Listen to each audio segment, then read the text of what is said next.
অভিনেত্রী নুসরাত ফারিয়ার বিরুদ্ধে মামলা থাকায় তাকে গ্রেফতার করা হয়েছে বলে জানিয়েছেন স্বরাষ্ট্র উপদেষ্টা জাহাঙ্গীর আলম চৌধুরী।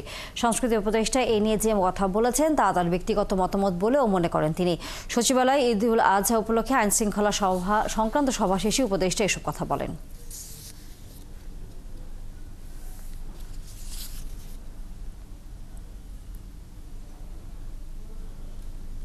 আমি তো উনি যে কি করছে এটা আমি জানি না, ওইটা যার যার ব্যক্তিগত মত প্রকাশের স্বাধীনতা তো সবাই আছে। কেউ যেন ভোগান্তির শিকার না হয় এই জন্য আমরা অবশ্যই ব্যবস্থা নিব। আমরা বলছি শুধু দুষ্কৃতিকারী যেন আইনের আওতায় আসে এবং শাস্তি ভোগ করে, কোনো একটা নিরীহ লোক যেন কোনো অবস্থায় শাস্তি ভোগ যেন না করে, এই ব্যবস্থা আমরা অবশ্যই নিব।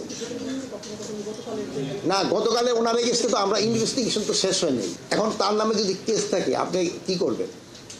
আপনি তো আবার যদি ছেড়ে দিলে আবার আপনি কিন্তু বলবেন স্যার আপনি ছেড়ে দিচ্ছেন।